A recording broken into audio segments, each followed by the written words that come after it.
Bienvenue dans votre espace d'échange, la voix de l'environnement, face à Raoul.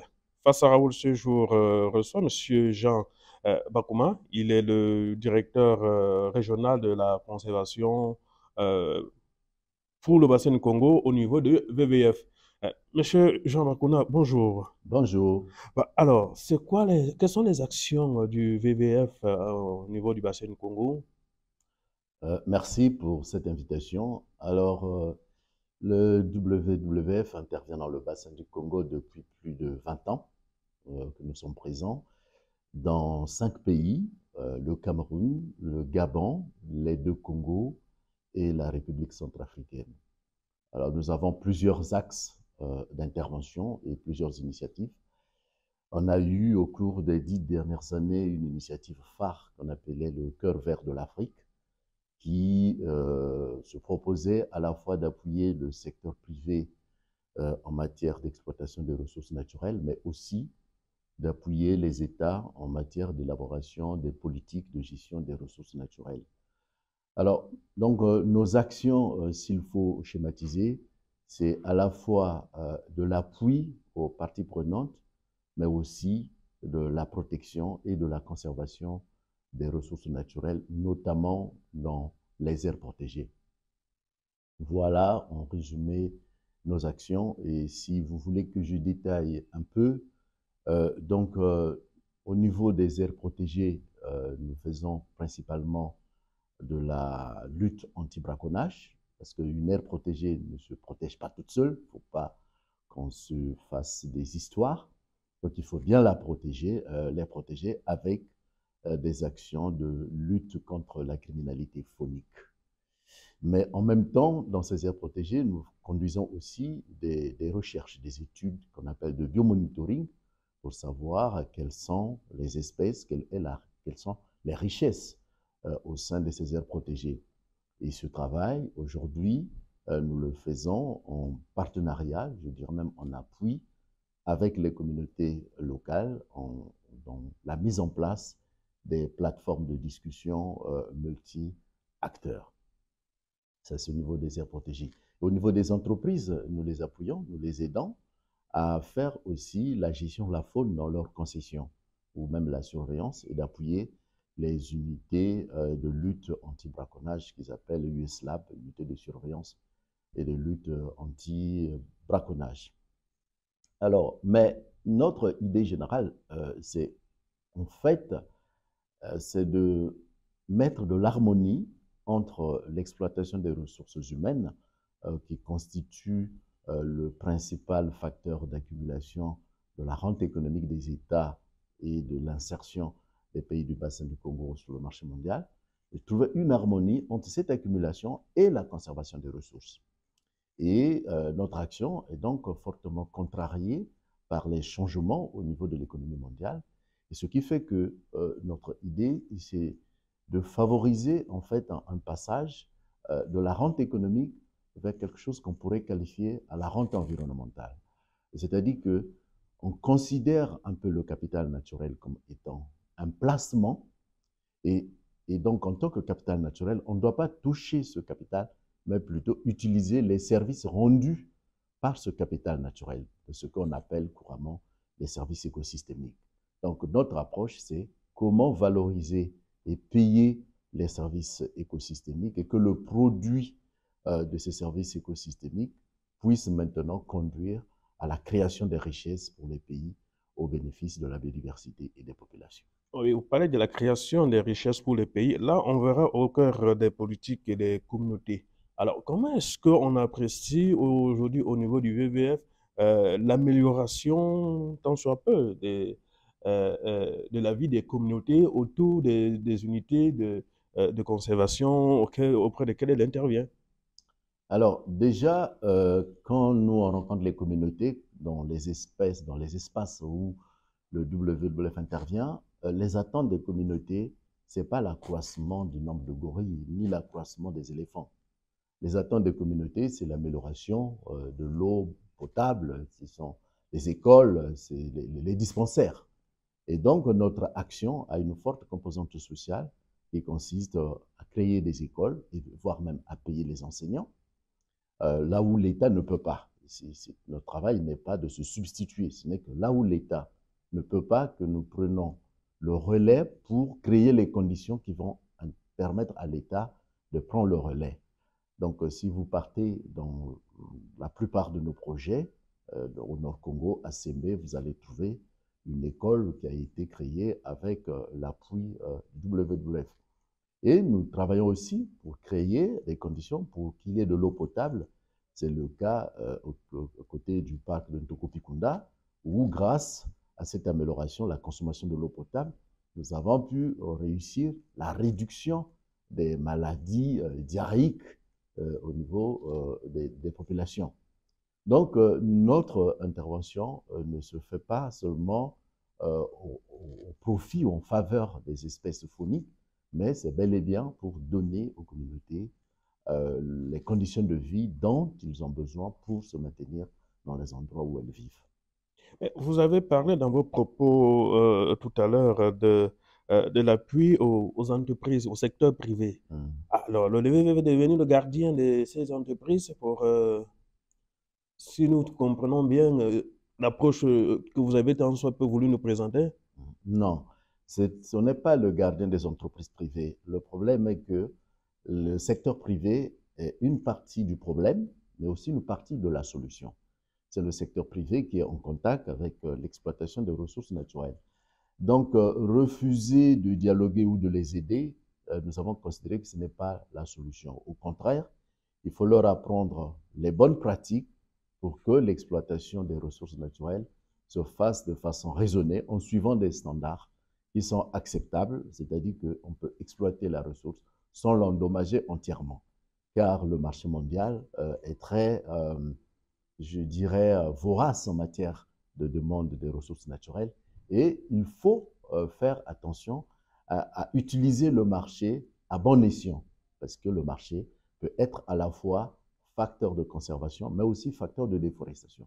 Donc, si on utilise les mécanismes du marché proprement, alors on peut arriver à imposer des pratiques de production qui soient responsables et qui permettent en même temps de conserver la ressource qui nous est chère. Revenons maintenant sur la société civile. Alors, cette société civile qui sont les voix porteurs relais des communautés, très souvent. Alors, comment dans l'approche VVF, la collaboration se fait, les accompagnements, est-ce qu'elles existent? Ces accompagnements existent avec la société civile. Le WWF souvent met à disposition des petites ONG locales, des bureaux, des ordinateurs, des véhicules, bref, de l'équipement pour que ces ONG puissent travailler et rentrer facilement en contact avec les communautés qui sont autour d'elles. Alors, parfois, ça se passe bien quand on partage les mêmes objectifs. Parfois, ça se passe un peu difficilement quand l'ONG locale a son propre agenda ou ses propres objectifs. Mais d'une manière générale, les partenaires de terrain avec lesquels nous travaillons font bien leur travail. Ça a été le cas d'ailleurs quand on a fait le clip, vous savez, pour le parc dont on veut créer sur Mesojak. On a fait cette enquête, ce travail de recherche de consentement libre et préalable auprès des communautés. Et pour ne pas être juge et partie, ce n'est pas le WWF qui a conduit le clip, mais on a utilisé une ONG locale qui a fait ce travail d'écouter les communautés, d'écouter leurs attentes. Et tout ça s'est fait avec la supervision du ministère de la Justice et des Droits de l'Homme qui est responsable de cette affaire au niveau de la République du Congo. Donc vous voyez un exemple de travail que nous faisons avec la société civile et qui a donné des résultats aujourd'hui dont on peut être fier parce que finalement, ça sera le premier parc de tous les parcs de la sous-région qui aura été créé ou qui sera créé avec un clip réalisé en bonne et due forme. Le WWF intervient également dans les questions d'approche palmier à huile au niveau du Cameroun. Alors, depuis un certain nombre d'années, nous avons entendu le WWF se positionner sur cette question.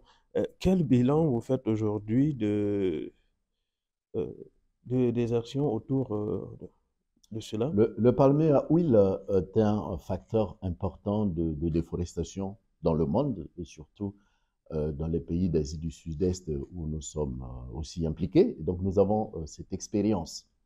Et la question, le palmier à huile, c'est que c'est l'huile au monde la plus rentable en termes de rendement à l'hectare et qu'on ne peut pas facilement concurrencer et qui sert beaucoup dans la fabrication des agrocarburants et aussi dans l'industrie cosmétique.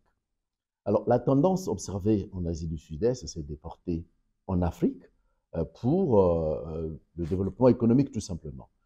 Le WWF a compris qu'il y avait là une menace pour les forêts du bassin du Congo et donc a mis en œuvre d'abord un groupe de travail qu'on appelle POWG, Palm Oil Working Group, pour essayer de trouver quelles sont les bonnes pratiques qui permettent d'avoir l'huile de palme sans toutefois endommager les ressources naturelles. Donc notre intervention s'est située à ce niveau et aussi au niveau du standard qu'on appelle RSPO, c'est-à-dire la table ronde de production de l'huile de palme durable. Dans ce standard, nous avons inclus des questions de zonage, c'est-à-dire qu'on peut faire l'huile de palme sans toutefois toucher les zones à haute valeur de conservation, c'est-à-dire des zones de tourbière, des zones qui permettent à la forêt de rebondir, des zones de résilience économique. Et c'est ça notre approche. Ce n'est pas d'interdire l'huile de palme, mais de la cultiver dans des zones qui ne remettent pas en cause la capacité des écosystèmes à se reproduire. Mm. Sur le plan politique, comment est-ce que vous appréciez aujourd'hui, sous un vue global, la, les interventions du WWF au niveau des États? Alors, nos interventions sont en train d'évoluer parce que notre action n'est pas figée.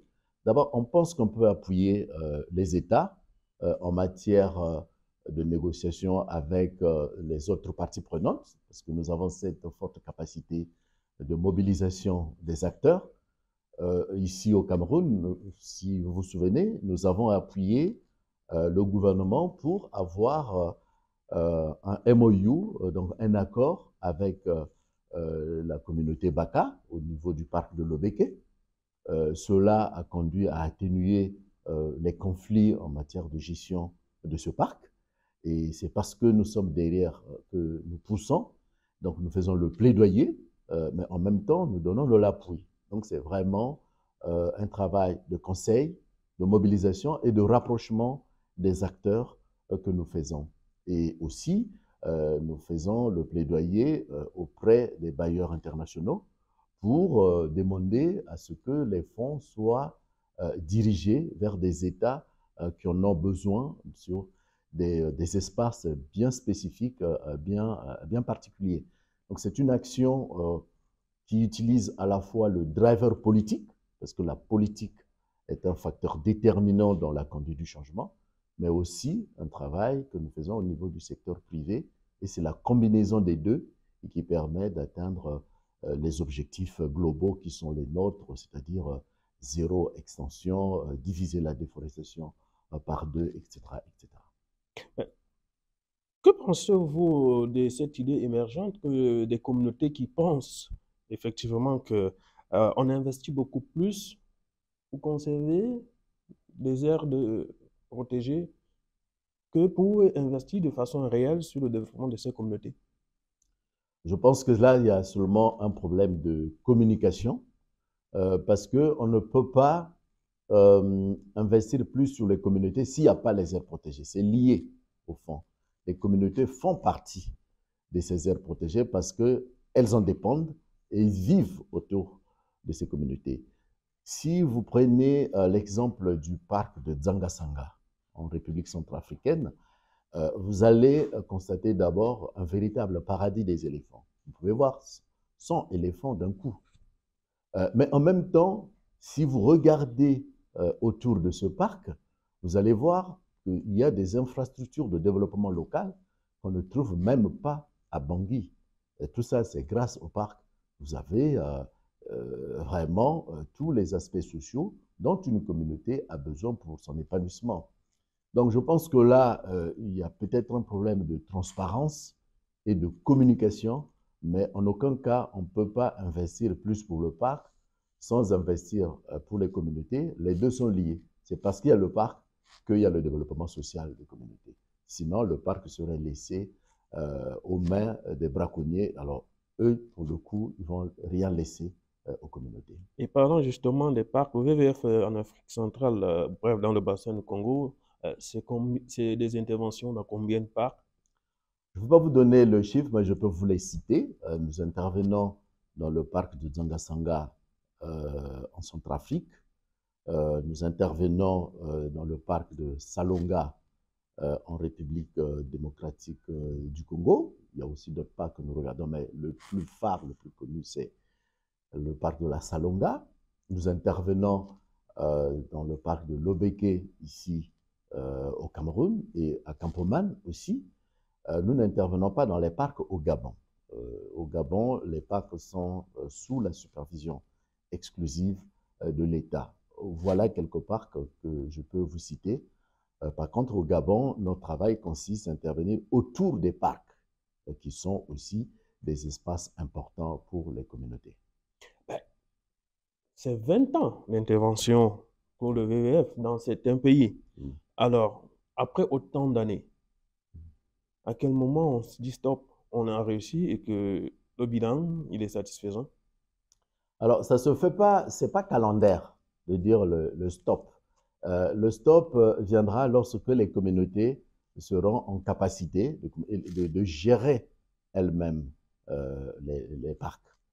Tant qu'on n'a pas atteint cet objectif, on ne peut pas faire stop. Et notre but, ce n'est pas de rester éternellement, c'est de renforcer les capacités des acteurs pour qu'eux-mêmes soient en mesure de gérer le parc. Et ça ne dépend pas seulement du WWF, ça dépend de beaucoup de facteurs, à la fois des financements, donc ça veut dire des bailleurs internationaux, mais aussi de la capacité de l'État à déléguer et à laisser les communautés véritablement s'approprier des parcs. Donc c'est pas, ça ne se décrète pas, ça se fait au su des résultats dont on observe. C'est une question un peu qu'on pourrait poser même en termes de développement économique. Vous voyez, dans nos pays, aujourd'hui, on est arrimé à des économies occidentales et on ne peut pas dire maintenant stop. Et non, c'est au fur et à mesure qu'on va constater la réussite que nous allons déléguer progressivement la responsabilité de la gestion des ressources naturelles des communautés qu'on associe déjà maintenant dans le travail que nous faisons. Vous avez évoqué les bailleurs de fonds. Alors, le WWF c'est quelle approche? C'est un bailleur de fonds au profit des États ou juste un vecteur opérationnel de mise en place des unités de projet? Alors, on n'est pas un bailleur de fonds au profit des États, mais on peut plaider pour que les États puissent obtenir des fonds au niveau des bailleurs. Donc ça, c'est un aspect. Et le deuxième aspect, c'est qu'on est dans l'opérationnel, dans la mise en œuvre. Très souvent, les fonds ne peuvent venir sur le terrain que si nous sommes présents et impliqués dans la mise en œuvre du programme pour lequel le bailleur veut financer. Donc vous voyez le rôle que nous jouons en fait un rôle de catalyseur d'obtention des fonds et de la mise en œuvre opérationnelle des projets. Permettez-moi de revenir sur un des aspects, c'est les communautés dites autochtones qui sont de plus en plus clamées aujourd'hui comme une prise en compte dans la mise en place des politiques autour des unités beaucoup plus de conservation. Alors, quel est l'appui du WWF autour de ces couches vulnérables? Alors déjà, les communautés avec lesquelles nous travaillons, nous engageons en tant que staff certains membres de la communauté qui permettent de faire la liaison entre le travail de conservation et leur propre communauté. Donc ça existe. Vous pouvez voir ça au Cameroun, au Gabon, un peu partout là où nous sommes. Et deuxièmement, les communautés font partie des plateformes de discussion, ce qui permet à ces communautés d'exprimer leur approche, leur point de vue et de prendre cela en compte dans la réalisation des activités que nous conduisons. Aujourd'hui, il y a même des conflits entre les Bantous et les communautés Baka, parce que finalement, les Bantous pensent qu'ils sont lésés. On parle plus des Baka que des Bantous. Non, il faut régler ça.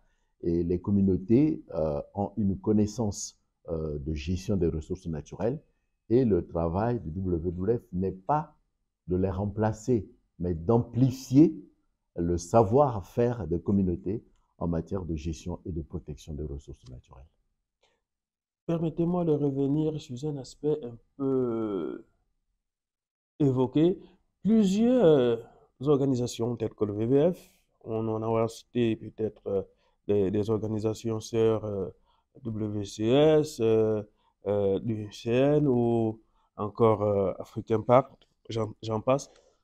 Plusieurs de ces organisations interviennent souvent dans les mêmes zones de conservation. Alors, comment est-ce que la collaboration se fait? Parce qu'on peut avoir le sentiment que les résultats et plus ou moins les approches présentées semblent être les mêmes et au final, on ne sait pas qui fait quoi. Les approches sont souvent les mêmes, mais les zones d'intervention ne sont pas les mêmes. Enfin, la géographie peut être la même, mais le terrain spécifique est différent. Je vous donne un exemple. Si vous prenez le parc de Dzala-Kokwa, où se trouve African Network Park, nous intervenons en Tokupikunda. Mais entre les deux parcs, vous avez un couloir de migration des éléphants. Donc, les actions que nous menons les uns et les autres, en fait, créent des synergies et qui font que les éléphants peuvent aisément se déplacer d'un parc à l'autre où ils se sentent en sécurité.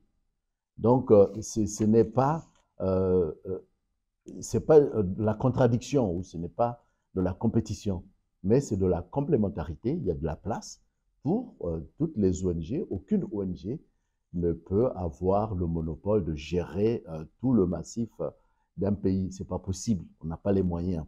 Donc, c'est pour cette raison que vous avez l'impression que nous faisons la même chose. Oui, les approches sont les mêmes, mais au bout, il y a quand même une petite différence qui est liée à l'ADN de chaque ONG. Et sur la question des tourbières, vous les avez mentionnées tout à l'heure. Qu'est-ce que le WWF, c'est une thématique, bon, elle est assez émergente. Qu'est-ce que le WWF, quelles sont vos interventions sur Alors, cette question? le bassin du Congo, c'est 145 000 kilomètres carrés de tourbières dans la cuvette congolaise, dont le 30% c'est au nord Congo-Brazzaville et le reste c'est en République démocratique du Congo. Nous avons une expertise dans notre réseau, qui est composé quand même de 100 pays, de gestion des tourbières, notamment dans les pays d'Asie du Sud-Est. Ce que nous avons fait venir donc des experts internes au réseau qui sont venus de l'Indonésie pour venir dans le bassin du Congo et faire ce transfert de connaissances en matière de gestion des tourbières. Donc, nous avons cet avantage-là et nous pensons que les tourbières dans le bassin du Congo sont d'une importance capitale et leur gestion permettrait donc de participer à la lutte contre le réchauffement climatique et de peser même dans le débat international sur le réchauffement climatique. Au-delà de vous demander quelles sont les plus grandes réalisations aujourd'hui à noter pour le WWF, je poserai plutôt l'inverse. Quelles sont les difficultés que vous pouvez évoquer dans l'implémentation euh, de vos politiques et projets? Alors, les difficultés sont partout. La première des choses, c'est déjà de partager la même vision. Si vous n'avez pas la même vision, par exemple, nous pensons que l'accumulation de la rente économique doit être atténuée au profit de la rente environnementale, c'est-à-dire d'intégrer dans les trajectoires de développement économique une forte dose de biodiversité et de considérer le capital naturel comme étant un placement et de n'utiliser que les produits de ce placement, donc les services écosystémiques. Mais ça, ce n'est pas évident à partager. Donc, c'est la première difficulté. Donc, partage de vision. Alors, nous, on fait maintenant un travail de plaidoyer et de recherche pour le démontrer, de telle sorte que les acteurs, les décideurs les plus importants puissent s'en approprier. Donc, ça, c'est au niveau le plus haut sommet. La deuxième difficulté est sur le terrain. il faut aussi expliquer aux communautés locales que le travail de conservation est un travail qui va leur bénéficier. Or, les communautés voient souvent le WWF comme étant des agents de l'État, comme des gens du ministère, qui viennent pour leur interdire d'exploiter les ressources naturelles. Donc là aussi, il y a un travail d'exploitation, de pédagogie à faire, de telle sorte que les communautés comprennent qu'en réalité, le travail que nous faisons est un travail pour les accompagner, pour amplifier et pour se servir même de leur savoir-faire pour mieux protéger les ressources sur lesquelles elles dépendent. Donc, il y a un problème d'appropriation du travail que nous faisons. Et après, l'autre difficulté, c'est les moyens. Aujourd'hui, vous ne pouvez pas faire la conservation si vous n'avez pas les moyens. Il faut des moyens. Et ces moyens, c'est souvent des moyens financiers, mais aussi des moyens humains et des moyens matériels. Donc, voici trois grandes difficultés qu'il faut résoudre si on veut faire des progrès en matière de conservation des ressources naturelles. Et pour sortir en termes d'harmonisation de vue sur les politiques avec les institutions régionales, alors, quelles sont vos interventions? Alors, déjà, il faut montrer les menaces qui pèsent sur les écosystèmes. Aussi longtemps qu'on ne montre pas que l'accumulation de la rente économique menace les écosystèmes, c'est-à-dire que le taux de déforestation augmente, c'est difficile. Donc, il faut à la fois montrer les difficultés ou les menaces qui sont infligées aux écosystèmes et l'approche alternative qu'il faut adopter. Et c'est ce travail-là que nous faisons. Vous savez, aujourd'hui, nous avons un espace où le taux de déforestation est le plus faible. Mais rien n'empêche que ce taux de déforestation augmente si on n'a pas une approche qui soit, je dirais, précautionneuse en matière de préservation des repos des écosystèmes et de gestion rationnelle des écosystèmes. C'est à ce niveau-là qu'il faut intervenir, montrer les menaces, montrer les risques, les enjeux, de façon à définir des politiques au plus haut niveau qui tiennent compte des trajectoires de développement compatibles avec la préservation de la biodiversité et des écosystèmes. Merci, Monsieur Jean Bakouma. Je rappelle que vous êtes le directeur de la conservation dans le bassin du Congo pour le compte de WWF. Vous étiez face à Raoul dans le cadre de l'espace La Voix de l'Environnement. Je vous remercie.